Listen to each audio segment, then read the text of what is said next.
Shalom Bapak Ibu dimanapun Anda berada hari ini, saya percaya setiap kita dalam lindungan dan anugerah kasih Tuhan.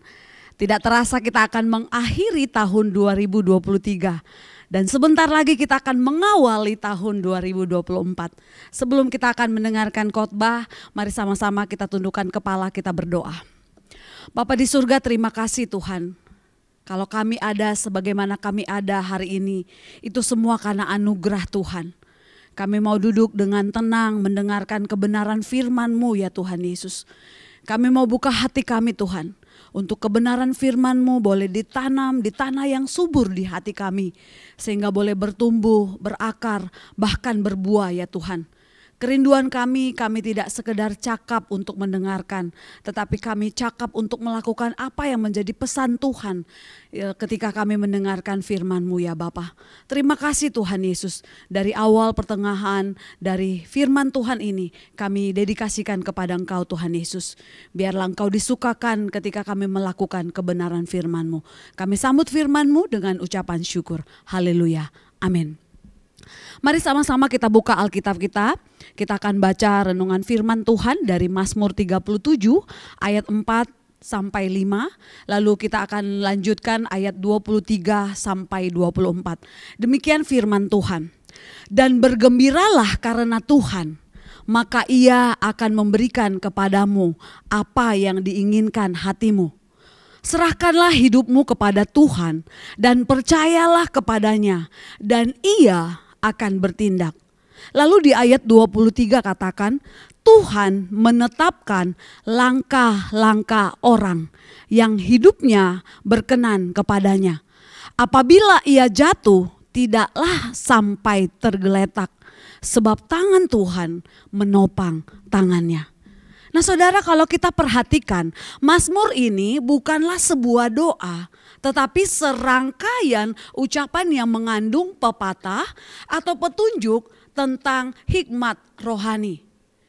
Temanya adalah sikap orang percaya terhadap orang fasik yang rupanya berhasil dan kesukaran orang benar. Di Mazmur ini mengajarkan bahwa orang fasik akhirnya akan dijatuhkan dan kehilangan segala sesuatu yang telah mereka peroleh di dunia. Sedangkan orang benar dan yang tetap setia kepada Allah akan mengalami kehadiran Tuhan, pertolongan Tuhan, bimbingan Tuhan di bumi ini dan mewarisi keselamatan dan tanah perjanjian. Nah di dalamnya juga saudara kita dapat melihat elemen-elemen yang sangat khas teologi bijaksana.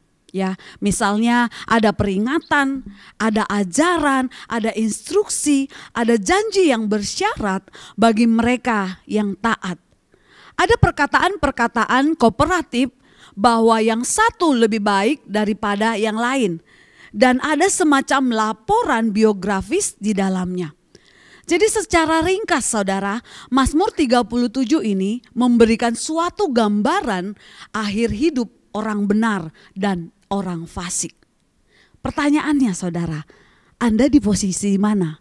Apakah Anda ada di posisi orang yang dibenarkan, orang benar, atau orang fasik?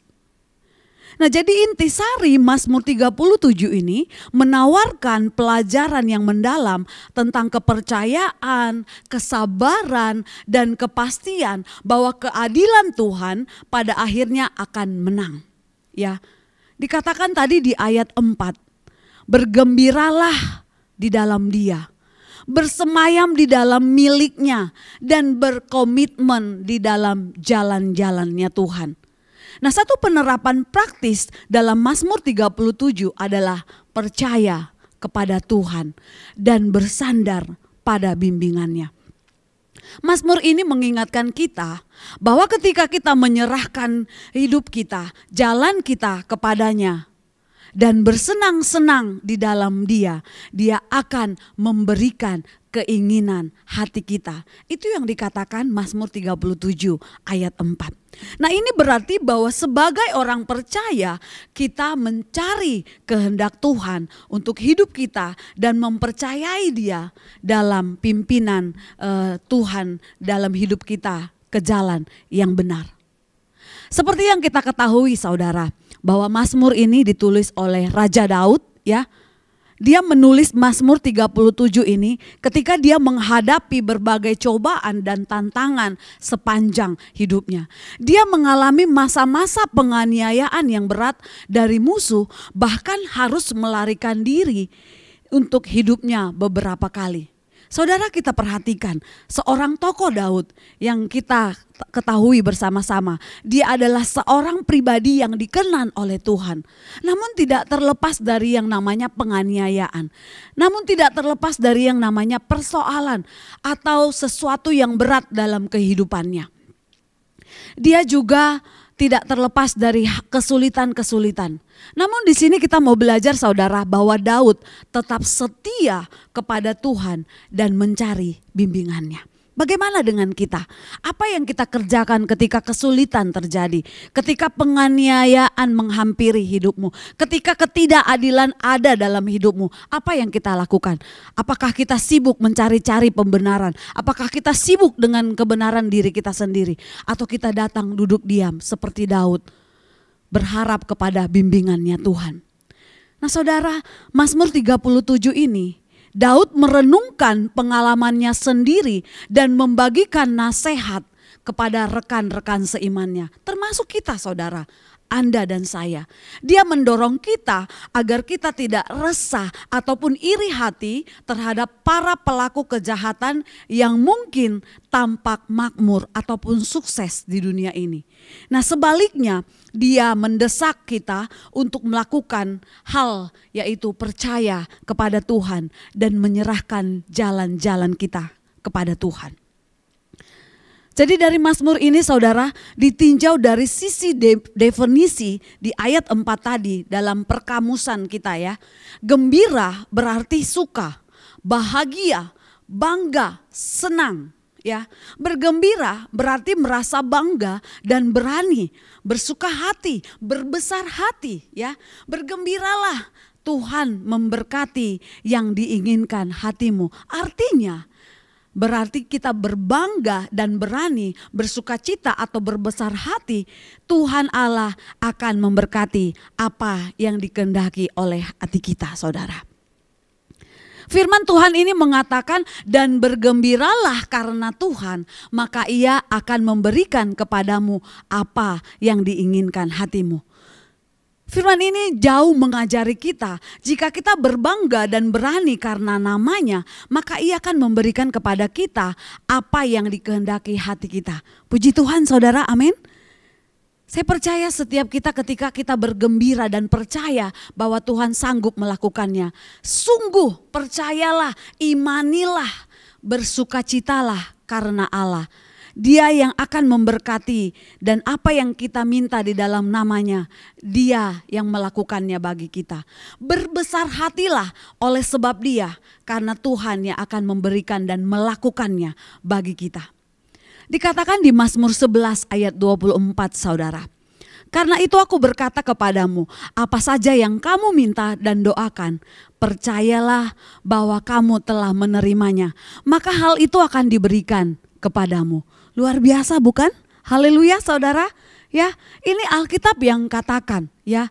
Apa saja yang kamu minta dan doakan, percayalah bahwa kamu telah menerimanya.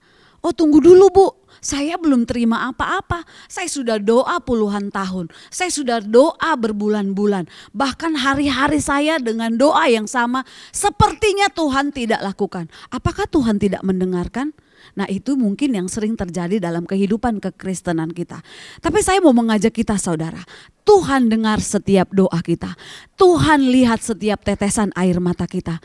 perkara itu terjadi atau sudah dikerjakan atau tidak, itu semata-mata hanya kedaulatan Tuhan. Bagian kita adalah percaya kepada rencana dan rancangannya. Lalu di ayat berikutnya tadi, serahkanlah hidupmu kepada Allah. Serahkanlah segala perkara kita kepadanya. Percayalah kepada Allah. Nah, pertanyaannya saudara, kemana Anda taruh rasa percaya Anda saudara setiap hari? Apakah kepada suamimu, anak-anakmu, atau tempat di mana engkau bekerja? Hari ini saya mau mengajak kita, percayalah sepenuhnya kepada Tuhan. Percayalah kepada Tuhan, maka Ia akan bertindak pada waktunya. Seperti yang dikatakan tadi di Mazmur 37 ayat 5. Serahkanlah hidupmu kepada Tuhan dan percayalah kepadanya dan Ia akan bertindak. Saudara, ini Tuhan yang mengajak kita untuk kita dapat percaya dan menyerahkan seluruh problema kehidupan kita kepada Tuhan. Dikatakan di situ tadi, maka Ia yang akan bertindak. Jadi Tuhan tidak akan bertindak ketika kita tidak menyerahkan sepenuhnya atau semuanya kepada Tuhan.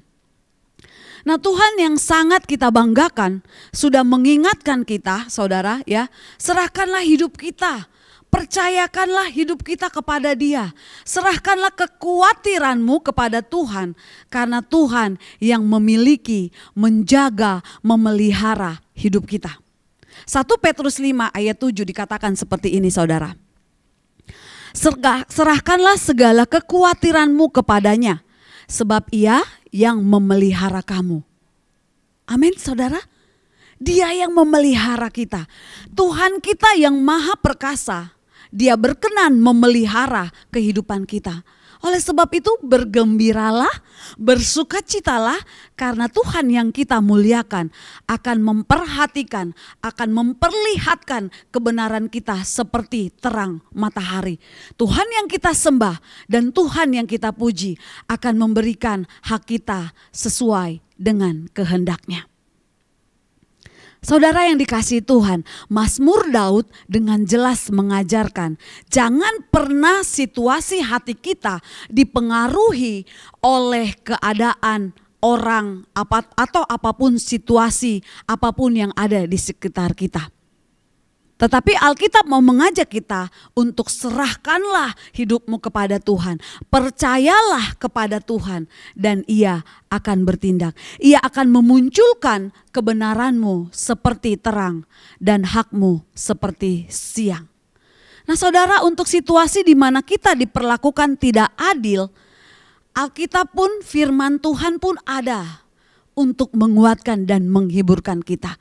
Nah, di Mazmur Daud ini mengajar kita untuk kita pasif, ya. Kita tidak perlu membela diri.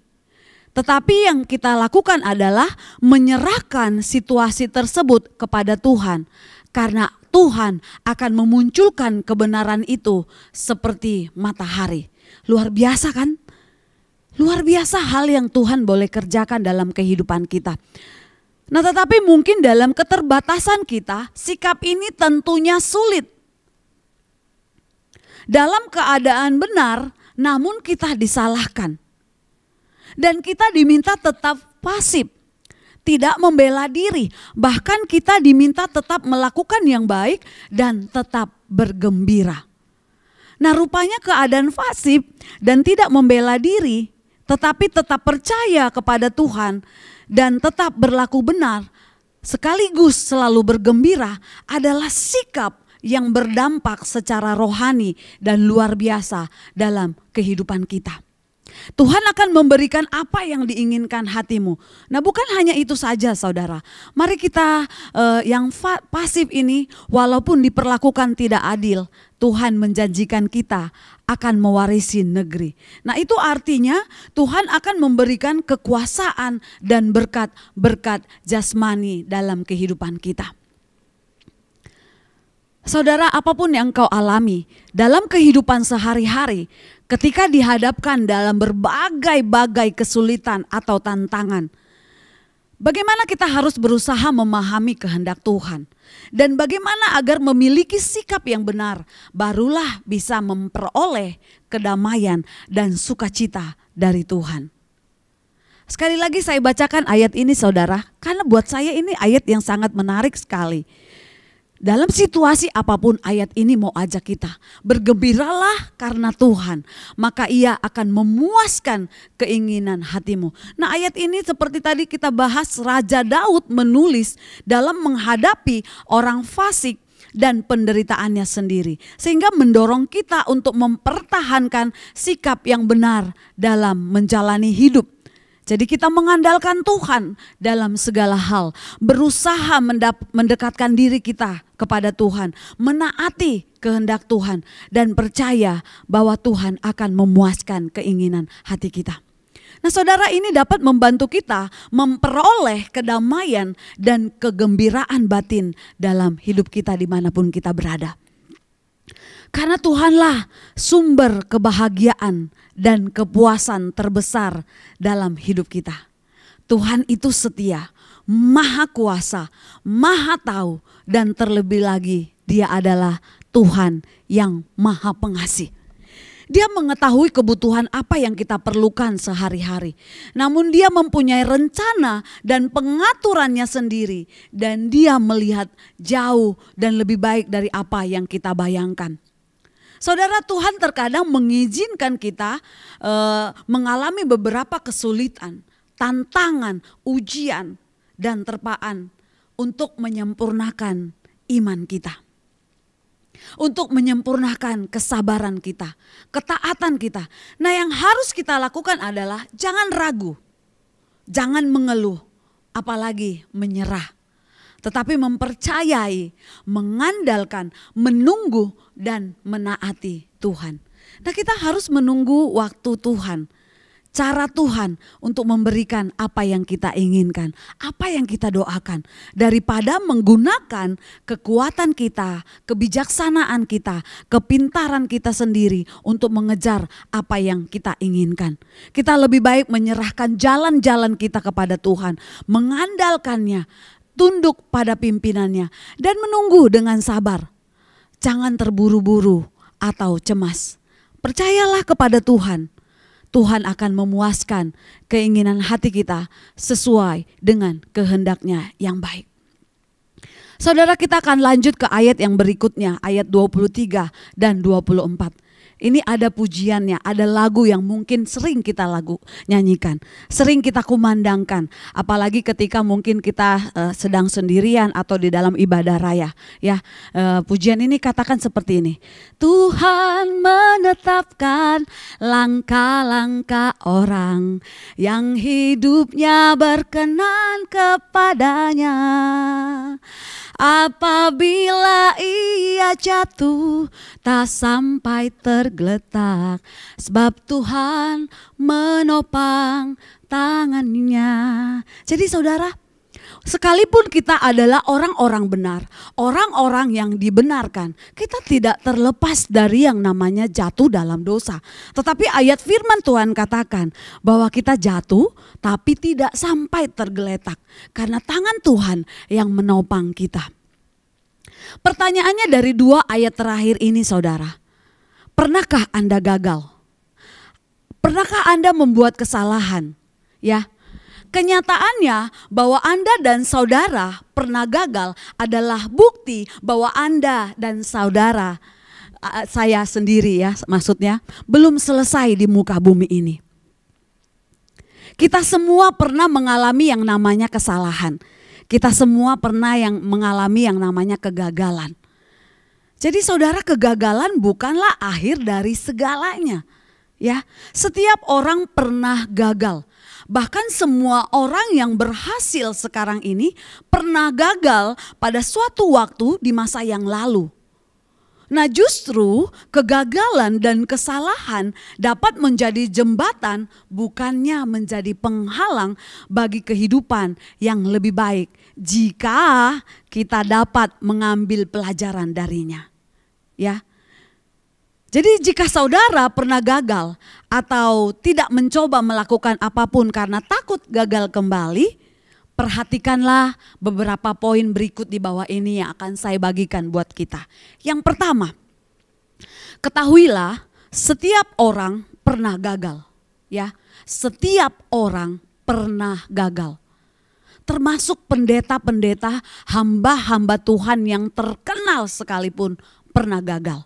Bahkan tokoh-tokoh Alkitab yang tercatat dari Perjanjian Lama sampai Perjanjian Baru, mereka pun pernah mengalami yang namanya satu kegagalan atau kesalahan.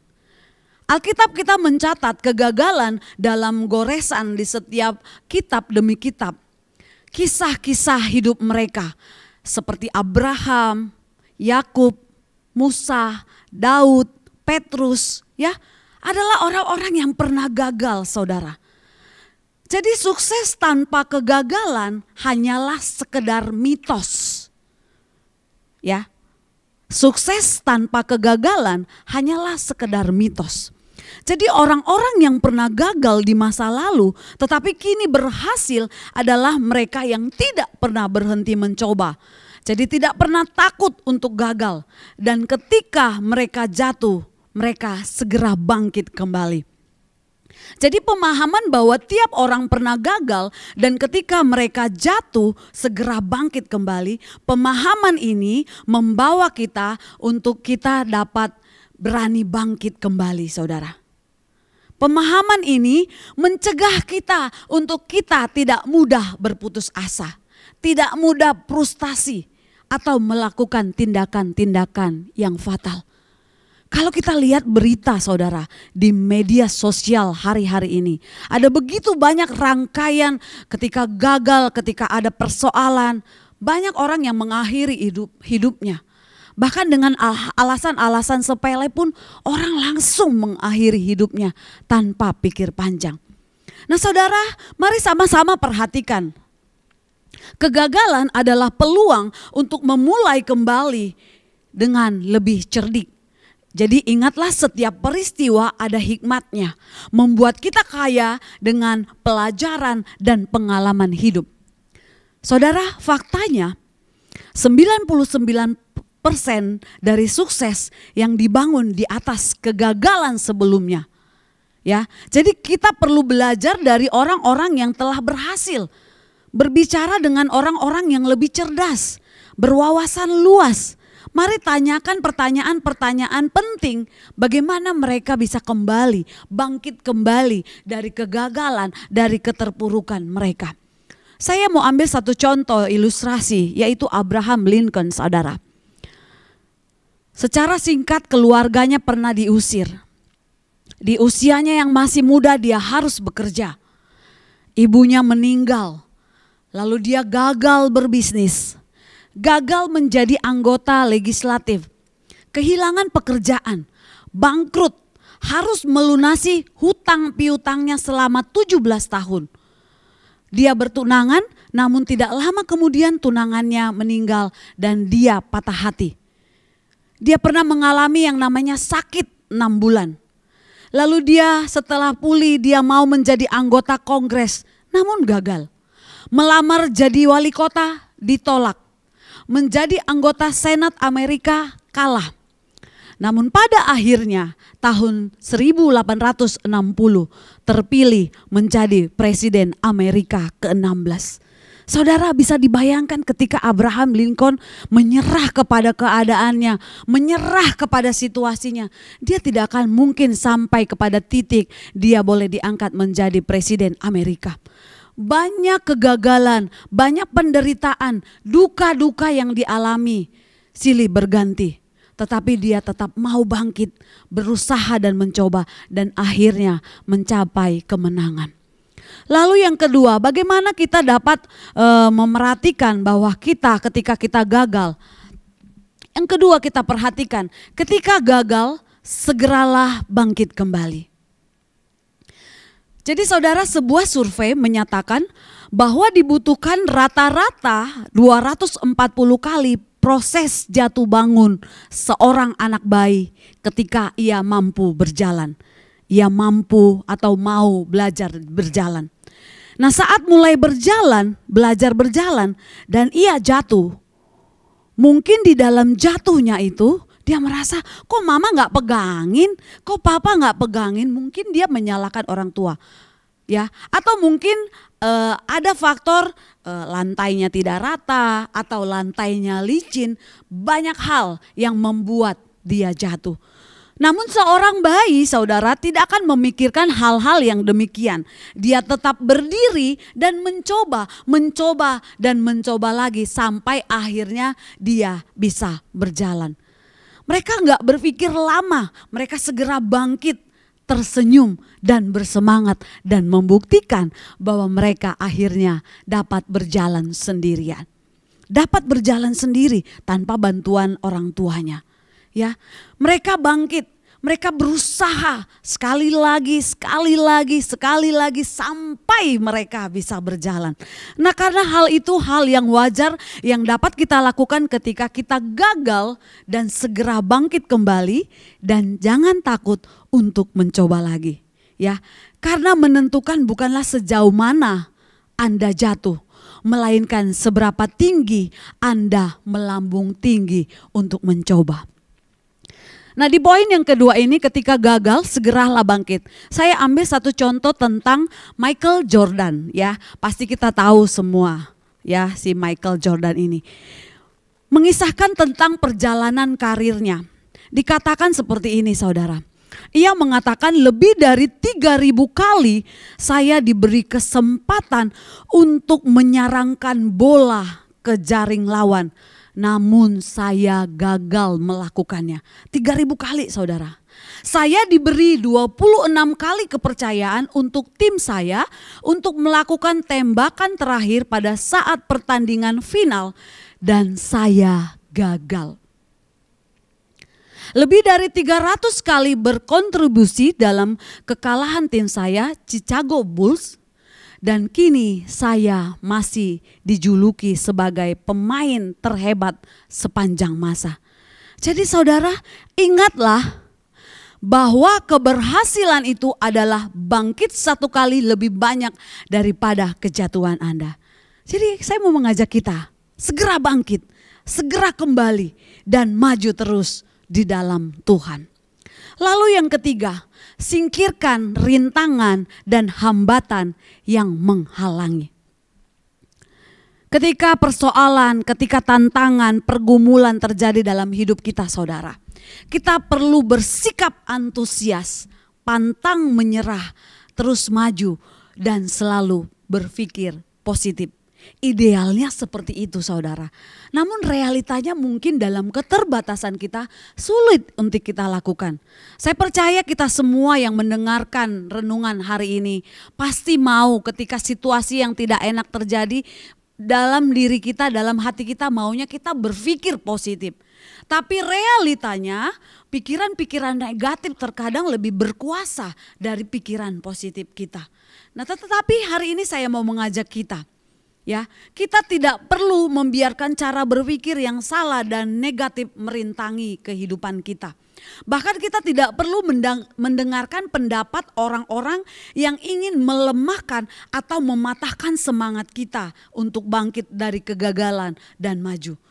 Nah, saudara, karena itu kita perlu menyingkirkan setiap rintangan dan hambatan yang menghalangi kita untuk meraih kehidupan yang lebih baik. Seringkali dalam kehidupan kekristenan kita lebih mendengar apa kata orang daripada apa kata Tuhan. Nah, kita mau belajar sama-sama di tahun yang baru, tahun 2024 nanti.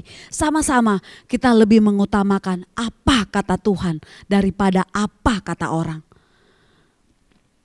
Mungkin saudara bilang, Bu, jadi gak bisa nih ngobrol sama ibu pendeta, sama bapak pendeta? Boleh, sah-sah saja saudara, bebas.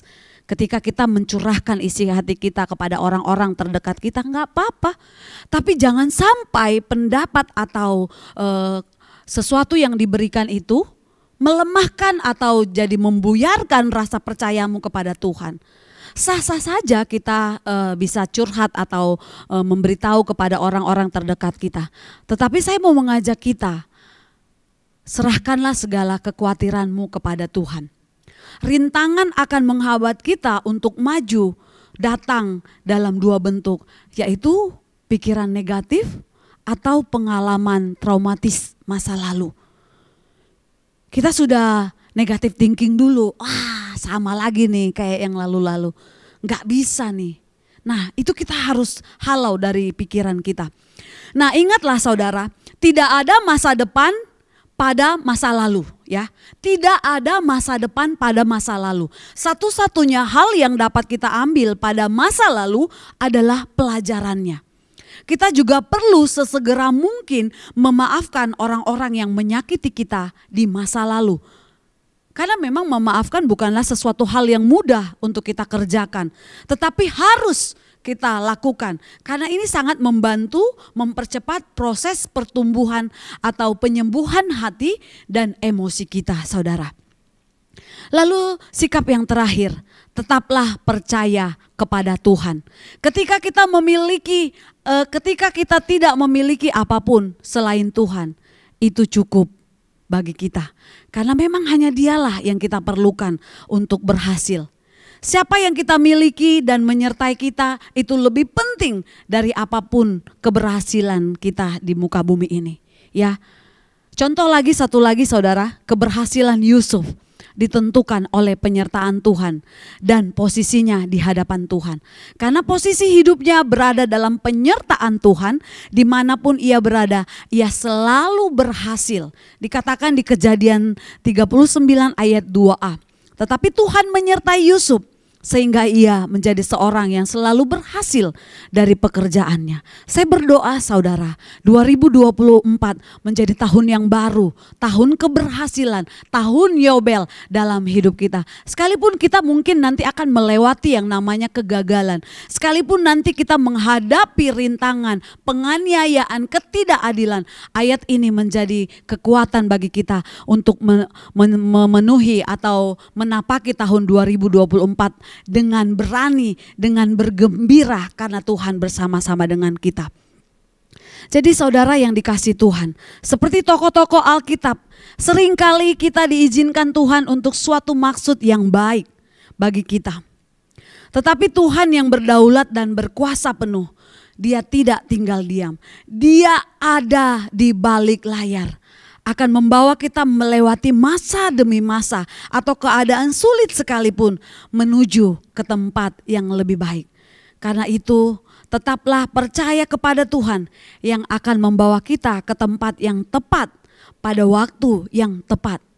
Ya, jadi siap untuk bangkit kembali dari kegagalan. Tuhan menyertai saudara, bangkit kembali dari kegagalan, bangun ketika jatuh, dan jadilah manusia yang tak mudah atau yang gampang putus asa atau jadi pribadi yang mudah menyerah. Ya saudara, kiranya apa yang kita dengarkan hari ini boleh menjadi modal kita, kekuatan kita dilengkapi untuk menapaki tahun 2024 dengan semangat dan antusias yang daripada Tuhan.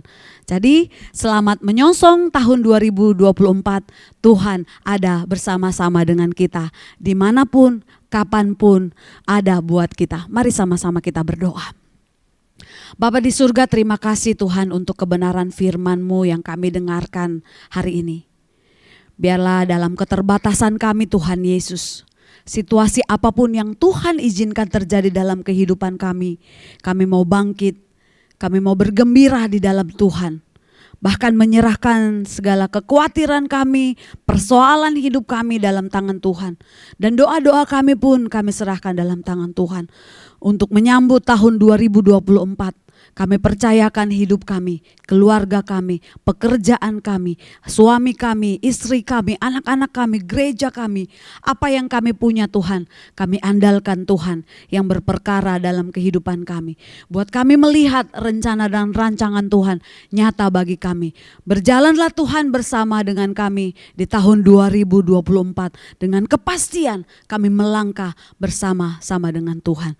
Terima kasih Bapa, materaikan kebenaran firman-Mu di dalam kehidupan kami. Boleh berakar, bertumbuh dan berbuah yang lebat ya Tuhan. Kami dedikasikan firman ini kepada Tuhan Yesus yang mengajar kami berdoa. Bapa kami yang di sorga, dikuduskanlah namamu, datanglah kerajaanmu, jadilah kehendak-mu di bumi seperti di sorga.